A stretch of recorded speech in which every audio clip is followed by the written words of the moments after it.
être sauvé dans ce monde, il faut croire. Croire, il faut avoir quoi? La foi. Pour être sauvé dans ce monde, il faut croire. Pour croire, il faut avoir quoi? La foi. Pour être sauvé dans ce monde, il faut croire. Pour croire, il faut avoir quoi?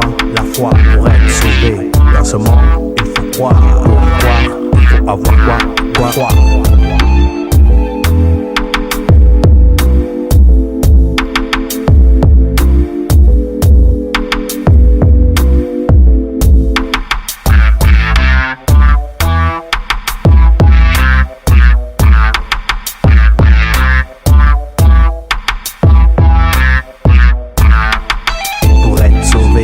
Ce monde, il faut croire. Croire, il faut avoir quoi?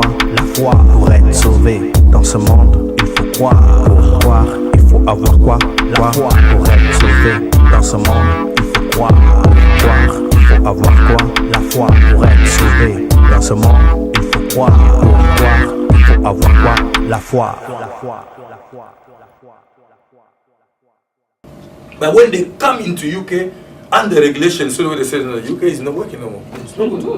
It's not good because they need to be accountable. They need to do account of what they did. They need to pay taxes. They need to do this, and they said no, it's not working. It's closed.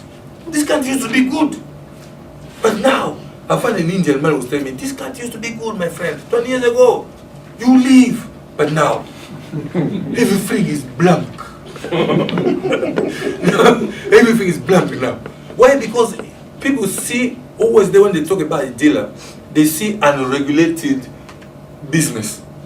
Because when a dealer will not, I never seen a dealer who will consider that I've done a deal, then I need to pay my tax. Because it's always black money in dealership. You see dealers driving nice cars because there are people that works for themselves. They see their own interest. They don't see, I remember there's a pastor that gives testimony everywhere he goes around. He's from Brazil. He was a dealer, he was a drug dealer. He was shot in his eye, and the bullet goes here and comes there. And then even though he's still with one eye, but the other eye, he covers it, he's got the plastic that he put in his eye. And he came to testify how he was a dealer. And then he took that eye, he shows people how the hole was there. People will say, oh my God, oh my God. He said, want to give his life to Jesus. People will come in, people came and gave their life to Jesus straight away. And he plays up with his testimony to bring people to Jesus. And it works. Everywhere he goes, even though people have given life, but they still give life to Jesus. Because when they see that high, they say, no, we need to give life back. Because it looks like we took it back. Because he was a dealer. Now, once he made a deal, the guy told him that they made a deal of something like 40 million of US dollars. They want to take the money away. And then what they said we should kill him. They shoot him in the head, they shoot him everywhere, they shoot him. They thought that he's dead, but the guy didn't die. They took him to the hospital, they just put him away and said, oh, he's gone, he's gone. This guy is gone, he's dead. But they realized that the guy was still breathing. And they took him out, up to now he's alive and then testifying about Jesus everywhere that he goes. But the main thing is that in dealership is the interest that works more. It's the rate of the money that I'm getting that counts. It is not that, because most of the dealers, they are not dealers.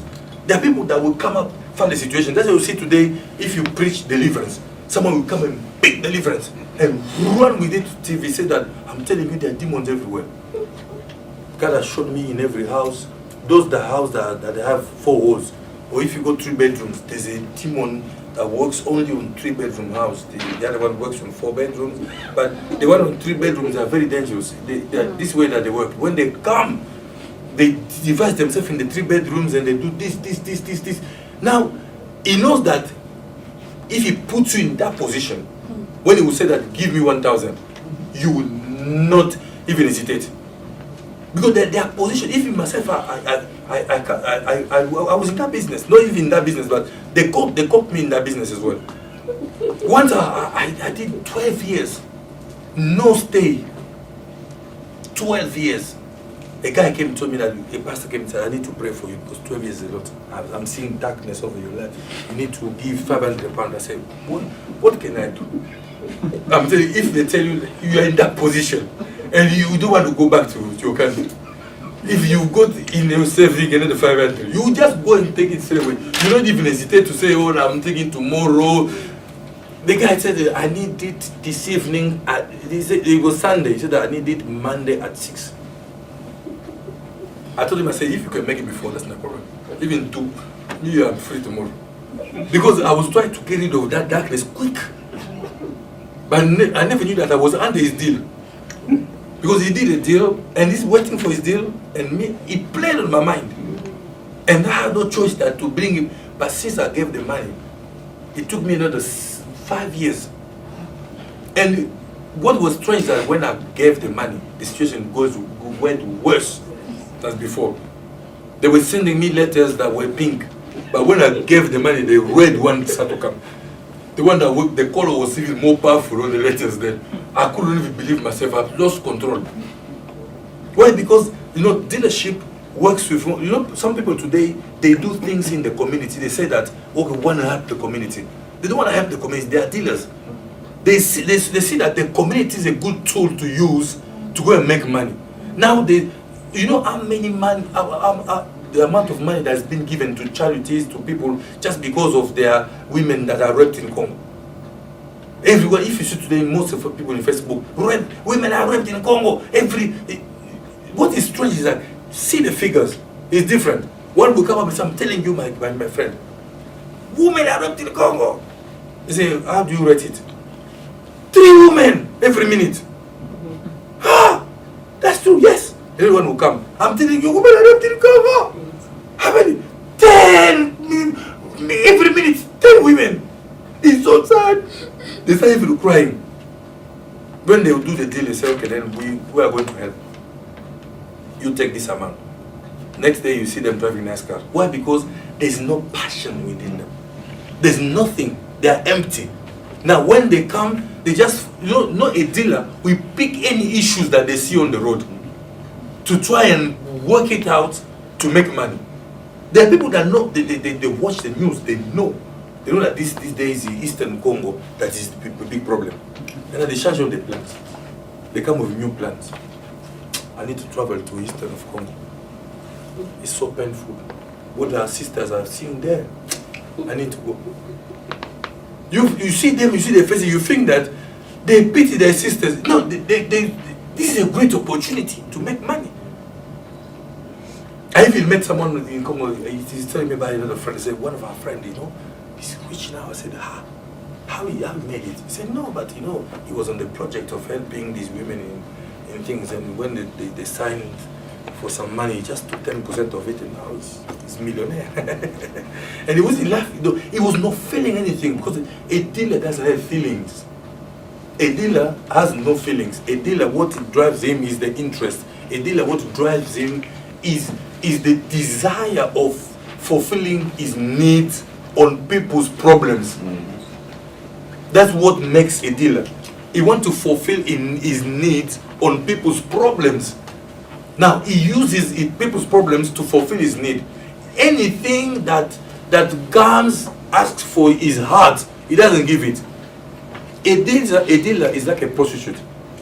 You come to her, you pay her money, she says, this is the body for you. But you said, I want the heart. She said, no, I don't give this. The heart, how can I give the heart? The heart is not working in this business. It's the body. You want the body, you pay the money, you go. Me, I can love you. I don't have the heart to love people. That's the way as a leader, a dealer. A leader comes with the heart, but a dealer comes with interest. A dealer will never have a heart for something.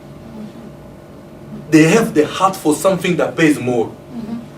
That's why you see that there's some of the dealers that today they visit even places where they see that there's a great interest.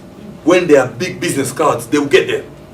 I know someone who used to tell me, he said, oh, Pastor, me if I go to places just to pick business card, don't come, me I can come for nothing. And dealers sometimes they take themselves that they are really clever. But they're not clever.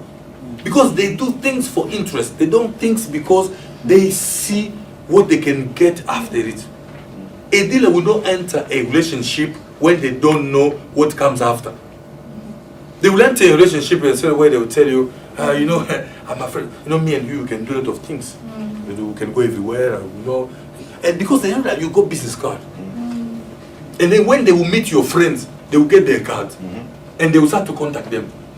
When they meet other friends, they will get, and the more they move, the day they will finish off your business card of all your friends. It's string of relationship. They just chew away and then shoot.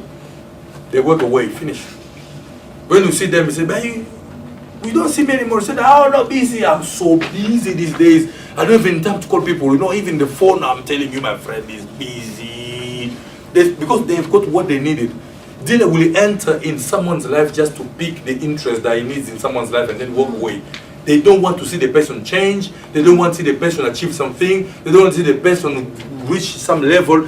Anything that goes with you, it doesn't do anything to them. What they want is to get what they want and walk away, full stop. And once they've got it, they've gone. Finish. They will not come back again. Once they've got it, they are gone. And now the big problem now we have is that if you truly are an African, you are an African man and you live in an African community, you realize that we have more dealers in the African community. And we as a black race, we are blessed with dealers. We've got a lot of them. Because even though you ask someone to say that, my friend, I want to propose to you a very good deal that something that I think that we can do together. He said, "But what do you think I can get?" That's the first question of dealers. What do you think? He's a friend of mine. He's in Congo, but he drives what type of cars? I want to know about his life. Because some people will just come, they waste my time. Me, I don't waste time. Good dealers don't waste time. That's why we see they shoot people, dealers. They come, they how much? It's 1 million. Where is it? What I've got 500. Boom, boom, boom. Because dealers, they don't waste time. Dealers want to build their business, make money, fulfill the needs. That's it. Everything you bring, it doesn't do anything to them. They don't need it. Now, a broker is an individual or party that arranges transaction between a buyer and a seller and gets a commission when the deal is executed. A broker who also acts as a seller or a buyer becomes a principal party to the deal. Now, distinguished agent, one act on behalf of a principal. In general, a broker is an independent agent used extensively in some industries. The prime responsibility of a broker is to bring sellers and buyers together. Today we have a lot of brokers in our community. Sometimes, everywhere we go there, brokers they will come, when they see something that can work between two people, they will come and put them together, they get their commission, they're gone. And some of the people think they are leaders. They are people that, they got a network. No, they don't have a network. They see their commission within the network.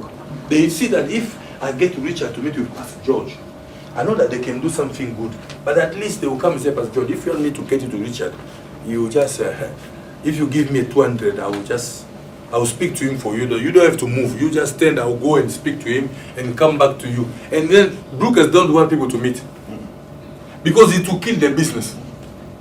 But you see, when you start to meet together, no, it doesn't work like that. The relationship doesn't work like that. Because I heard that you called him. You don't have to call him. You go to him, and me, I know how I will do it. You now start to get the relationship. Why? Because they know that the commission is based on the fact that you can't meet.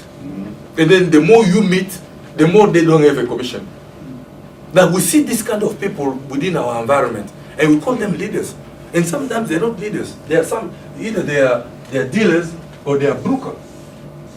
And we've got a lot of the brokers, even in preachers. They've got brokers everywhere. They've got brokers in business everywhere.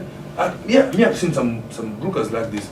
They say, you're traveling to USA. Don't worry, I know what I can do.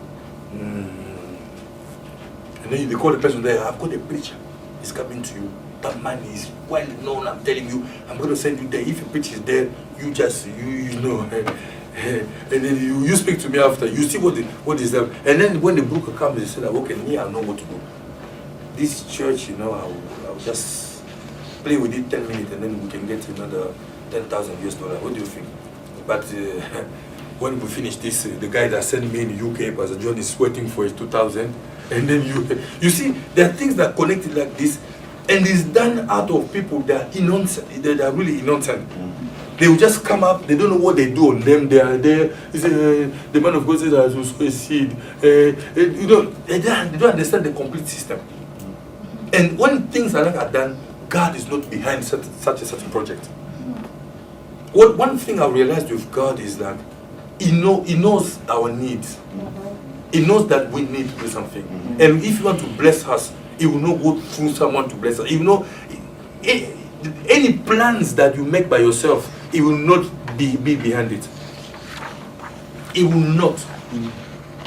I've seen so many people doing some plans, doing this and that, but always they waited on God and then God didn't show up.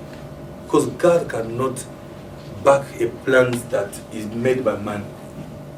It's behind His word to accomplish it. It's not behind the word of man or a plan of man. That's the big problem that we see today in our community. That's why we are crying, some of us, that we want to see a rising community that does things good. But sometimes if we don't deal with these issues of dealers, brokers, and people like that, we find ourselves in a position that every time we want to drive something, they will not accomplish it. I'll just kick 2 words and then we have a short break and then we come back to close. Now, we see, in general, a broker is an independent agent that used extensively in some industries. The primary responsibility of a broker is to bring sellers and buyers together. An entrepreneur is different. An entrepreneur sees an opportunity which others do not fully recognize to meet an unsatisfied demand or to radically improve the performance of existing business. They have unquenchable self-belief that this opportunity can be made real through hard work, commitment, and the adaptability to learn the lessons of a market along the way. You know, sometimes there are people that are entrepreneurs, but are not leaders. There are some people that are leaders and they are entrepreneurs. But there are some people that are just entrepreneurs because they found, they see opportunity, but they cannot lead. I remember that I know a brother that we used to go to the same church. He can write songs in a minute. He had a notebook big like this. He had almost written like 350 songs. He can write. If you come to him and say, "I want a song," he says, "Okay, give me 10 minutes. He will write a song for you. You go, you sing it. It's the best of the best songs." But the problem with him is that he cannot sing. If you give him a microphone, you will regret. That's what happened today. People sometimes they are entrepreneur, but they don't want to stay as entrepreneur. They want now to become leader. Because they've seen opportunity. Like someone that composed a song cannot sing but want to sing it. Now when they bring up the crowd voice, people say like, "Oh, what a song. It's not a good song." But it's a good song, but sung bad. By someone who cannot sing. But if someone that knows how to place the voice takes the same song, you will see the difference. Now the big problem today in the leadership context is that so many people just mix themselves up in the same basket. Even if someone is a businessman, is an entrepreneur, is an innovator, is a creator, most of them want to become leader. They don't want to stick with their ideas. Someone would just come, for example, is an entrepreneur. He sees opportunities everywhere. But he can see opportunity but not have the ability to be a good leader. Now, because they've seen opportunity, they say, no, I have to run it myself. I'm the one that's seen it. You didn't see anything. How can I see and give you for you to run it?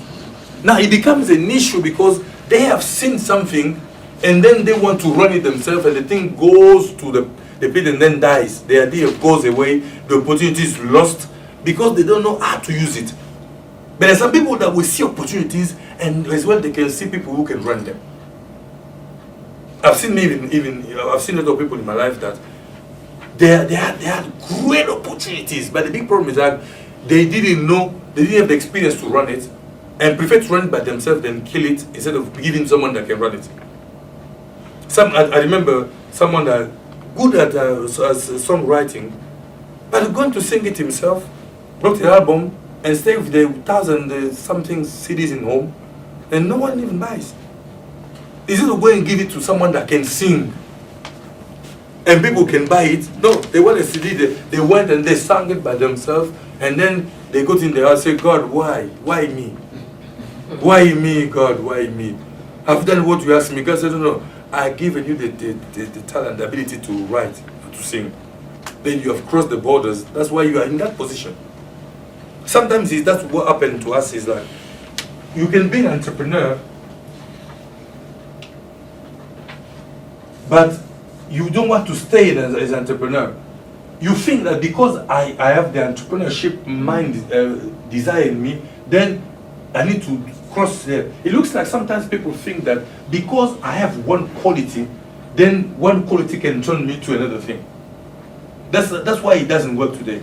People, instead of staying, today we've lost a lot of time in life because we didn't discover what we are good at. And then if you don't discover what you are good at, you can spend all your life trying everything. Like me, I've tried a lot of things. When I was in Congo, I done commercial studies. When I finished, I traveled, I came to Belgium, I did accounting. 1 year, I didn't finish, you didn't work there, I came here, I did mechanical engineering.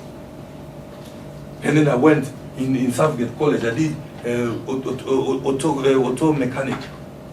I started fixing people's cars. I'm telling you, one day I was trying to open the shaft of a car. It couldn't open. I took the fire. I opened it by fire. I took fire. The bulb became red, and I opened it and I put it there. And I was doing something and I turned on it. My skin was on that bulb, and I look at it. I said, me, again here. No. I said, let me try again. Now, everyone that was coming to me, they would come, they would bring the McDonald's, Burger King, we fix the car, they just go. They said, what? I brought McDonald's, we ate together. Now, because you did that thing that you didn't tell me, me I want to pay for it. And I said, look, how can I continue to spend my time like this? I had to stop. And I went after stopping, I said, okay, then I'll go and do mechanical engineering. Then after that, instead of fixing cars, it will be planes. I went to Middlesex University. I finished. When I finished, the moment I finished, the desire went away. But you've got the paper in hand, no desire. I was forcing myself. I said, let me watch some planes taking off, then maybe the desire will come back. Never. I said, no. Now this time, I think graphic design will work. I always dream of this, of drawing and this. I went to graphic design. The same things happen again. People come to my office, plenty people in my office. They will bring all sort of food, Ghanaian food, we eat. They will tell, they will pay tomorrow. We start to follow, they will call them. I said, one day I stood, I said, no. Enough is enough. And I closed it. I said, you send me your work, I don't want to see you. You send me your work, I do it, I send it back to you, and then you pay. We don't meet. They need to give me rest. I tried that way, I see that it works. But the desire in me was to help people fulfill their life, do what is their best at in their lives. And when I discovered that, I found out that there's happiness.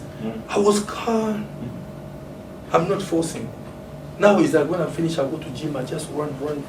I finish, I take my tea with no sugar, and I come and speak to people, and I'm back home, I go to sleep. No trouble. Instead of trying to fix car, sometimes you can have the skill to fix a car. It doesn't mean that you can make it a business. You can fix your own car, your brother's car. That's the problem. But people now trying to take, because I know, some people, I found a lady full of energy. She wants to do everything.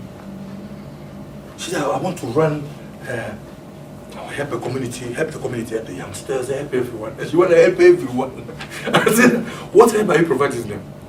They don't know, I can help them in everything. If they bring what they bring, I listen to them, I help them. Now, what you are listening to them, what you are giving them. But the next day, I saw the same person. When I started to watch her life, I see that she need more help than the person she want to help. That's how life is. People think that they want to help people, that even those people that they want to help, they need even help less than themselves. Why? Because it's not defined. That's why you see sometimes in life we find ourselves struggling with things because we don't know what we are good at.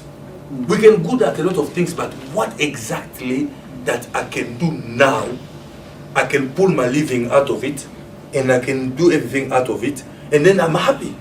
But it's not always a matter of money. But sometimes it's a matter of doing something that you are good at. You feel that you don't do effort. Like me today, what I'm doing, I'm happy. At least you can speak to one person, you feel that after the person is fulfilled. And you say, oh, thank God. It's done. That's it. Instead of me going to accomplish everything, people are building titles. Sometimes it doesn't even help themselves. Ravel is himself, focuses on competition, focuses on cooperation. That's the small differences I gave for people to see the difference that is between a businessman and an entrepreneur. And I say that an innovator is a person who is being able to identify a problem and then make it or unfulfilled ones and come up with a solution to it before somebody else did. To innovate is to make better, to bring change and to modify, to evolve, to discover value. Two possible ways can come up from an innovator. You can either become an entrepreneur if you're an innovator, or you can sell your invention or your package to someone else. Some people do that. They do something and they say, no, let me pack it up and then go and sell to someone who can run it until at least I create a lot of idea, I can create another one. Now the part two I was trying to touch a little bit was what does leadership mean to Africa? Because I know that we are most of us people from Africa. What a leadership means to us as Africans. A useful start is to find leadership, but that is not easy. Apparently, over 2,000 books and 35,000 articles are written about leadership every year. Presumably, each has its unique definition, but there is consensus about the link between leadership and followership. Without followers, there is no leadership. That's what they say, but to follow what? There is a general agreement that followership should be voluntary and willing, if not passionate and inspired. Exercising power, especially the power of the powerful over the powerless, is not generally regarded as leadership, though it gets things done. This is what we come across in Africa. The problem that we have in Africa now is that, well, what I said that it is not passionate, it is not inspired. Exercising power, especially the power of the powerful over the powerless. That's what we see in most of the country. If you look at most of the country in Africa, we see that we're living under the same system, where the powerful will take control of the powerless. Now, is the concept of power now is more used than the concept of integrity. People will not show up to other people and say that this is my character, this is my integrity, this is my this, I want to bring this and this. But people will just show up with their power, say that, okay. That's why we see most of us, we've seen power taken in Africa by military actions, by things like that. People come into power, like Kabila came into power just by using guns and this and that. People use power to prove the leadership to people. So that, what does African leadership mean? Does it mean a natural homegrown approach to leadership that is unique, peculiar, or endemic to Africa? Is what it means? I haven't come across it, though I have done research over the past 15 years, and there's such a thing as African leadership.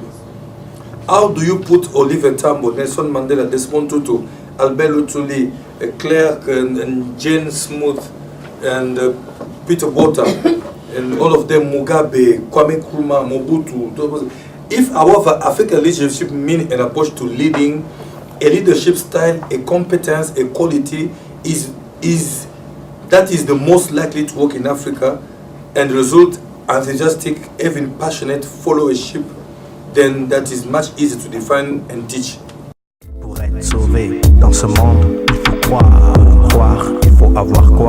La foi. Pour être sauvé dans ce monde, il faut croire, il faut avoir quoi?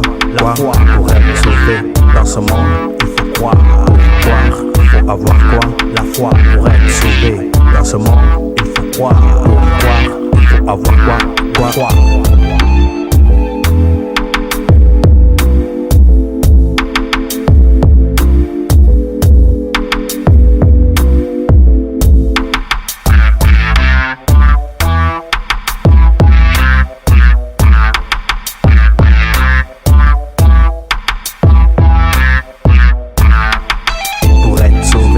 Ce monde, il faut croire. Pour croire, il faut avoir quoi?